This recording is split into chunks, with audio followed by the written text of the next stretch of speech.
Good morning, friends. Welcome back once again on my channel English Grammar by Spencer. इसमें जो हमारा नया chapter है वो है इन द किंगडम ऑफ फूल्स। ये चैप्टर है 9th CBSE का। इसको हम आज इसमें हम स्टोरी सुनेंगे और after some time I will explain the question answer. I will मतलब इसका पूरा सॉल्यूशन कुछ वीडियोस बाद आपको कराया जाएगा। ठीक है, तो सुनिए story in the kingdom of fools. क्या होता है, एक बार एक राजा और मंत्री, एक राज्य के राजा और मंत्री जो दोनों महामूर्ख थे, उन लोगों ने डिसाइड किया कि कुछ हमें अलग करना है, अपने राज्य को दूसरे राज्यों से अलग बनाना है। इसलिए राजा ने आदेश दिया कि आज से इस राज्य में दिन के काम रात में और रात के काम दिन में किए जाएंगे, और जो मेरे इस आदेश का पालन नहीं करेगा उसे मौत की सजा दी जाएगी। राजा ने आदेश दे दिया। अब सभी लोग मजबूर थे राजा के आदेश का पालन करने के लिए। दिन के काम रात में और रात के काम दिन में किए जाने लगे। मतलब दिन में लोग सोते और रात में बाजार खुलते, बिजनेस होते, सारे काम होते। यहाँ तक कि राजा के आदेश से जानवरों तक को आदत डाल दी गई। जानवर भी दिन में सोते और रात में काम करते थे, गाय बैल। इसी समय क्या हुआ, एक चेला और गुरु राजा के राज्य में आए, घूमते हुए चले आए। तो यहाँ उन्होंने देखा कि दिन का टाइम था, दोपहर का, पूरा राज्य जो था बिल्कुल सुनसान मचा हुआ था। सारे घर के दरवाजे लगे हुए थे, बंद थे और बाहर कोई नहीं दिख रहा था। उन्हें बड़ा आश्चर्य हुआ। दिन भर घूमते रहे, बहुत भूख भी लगी थी, लेकिन खाने पीने का कोई इंतजाम ना था क्योंकि बाजार बंद था। फिर क्या हुआ, धीरे धीरे होते होते शाम हो गई। जैसे जैसे शाम हुई, अंधेरा होने लगा, लोग बाहर निकलने शुरू हो गए, गेट खुलने लगे, पूरा मार्केट खुल गया और चहल पहल हो गई। पूरी रात चलता रहा और इसे भूख लगी थी। बड़ा आश्चर्य हुआ कि यह कैसा राज्य है। तब पता चला राजा का आदेश है। भूख लगी थी तो एक चीज और बड़ी अजीब पता चली कि सब कुछ एक डड्डू में आता था। वहां की जो मुद्रा थी, मनी थी, वो थी डड्डू, एक डड्डू में। मतलब उसी में चाहे आप सोना चांदी ले लो, चाहे भूसा ले लो, खाना ले लो, सब कुछ एक डड्डू में। तो उसने खूब खाना खाया। गुरु बोला कि ये राज्य मूर्खों का है, यहाँ की भविष्यवाणी करना बहुत मुश्किल है, यहाँ से चलना चाहिए, पता नहीं कब क्या हो जाए। लेकिन चेला जो था खाने पीने का बहुत शौकीन था, इसलिए उसने मना कर दिया, मैं नहीं जाऊंगा। वो वहीं पर रुक गया। उसे एक डड्डू में खाना मिला। वो खाते खाते खूब मोटा हो गया। जब आया था तब दुबला पतला था, खाते खाते मोटा हो गया। लेकिन इधर क्या हुआ, एक चोर जो था एक अमीर आदमी के घर में दीवार में सेंध लगा कर, यानी दीवार में छेद करके घुसा, सामान चोरी करके बाहर निकल रहा था। इतनी में वो दीवार उसके ऊपर गिर गई, वो दबके मर गया।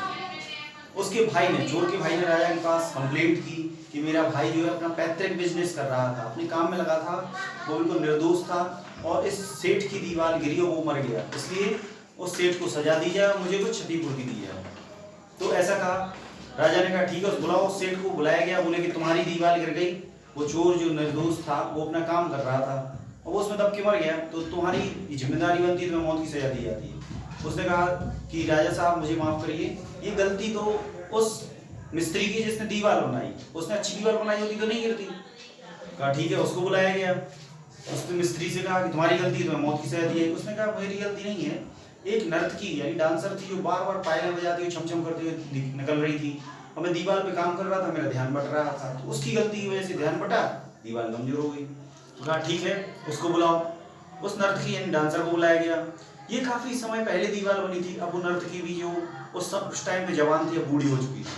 तो उसने कहा कि मेरी गलती नहीं है, जो सुनार था उसके पास मैंने कुछ सोना डाला था, कुछ जेवर बनाने के लिए, वो बार बार मुझे बुला रहा था कि फिर आओ, और मैं जा रही थी।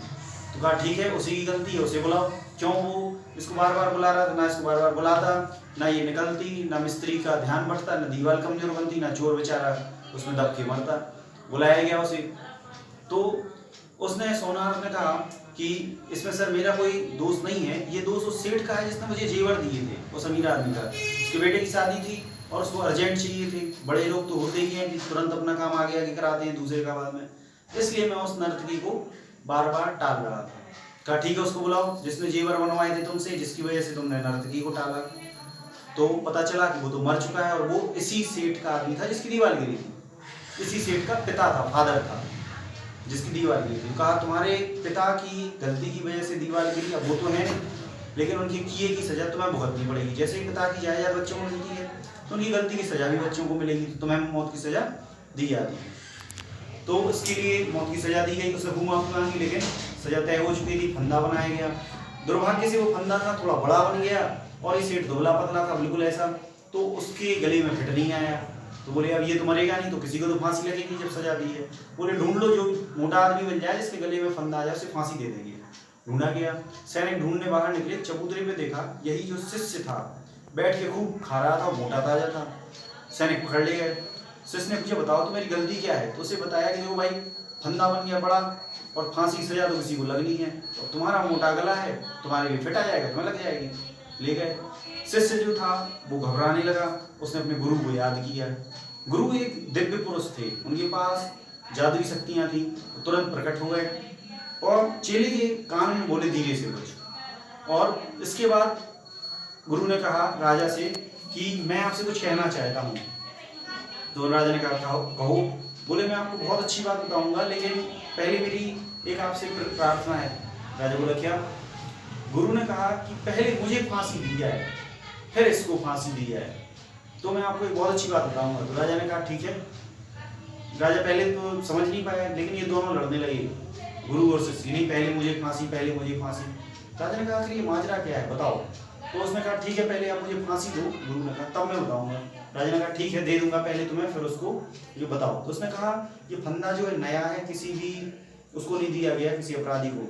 इसके अलावा ये ऐसा समय चल रहा है जिसको इस फंदे से फांसी पहले लगेगी वो इस राज्य का राजा, और इसको बाद में लगेगी वो इस राज्य का मंत्री बनेगा। राजा ने ऐसा जैसे ही सुना तो उसने कहा अरे ये लोग तो मेरा राज्य छीनना चाहते हैं। तो इन लोगों को कारागार में डाल दिया गया और इसने कहा कि अब फांसी इन लोगों को नहीं बल्कि मुझे ही लगेगी, मैं राजा बनूंगा अगले जन्म में, और जो मेरा मंत्री है वो मंत्री ही रहेगा।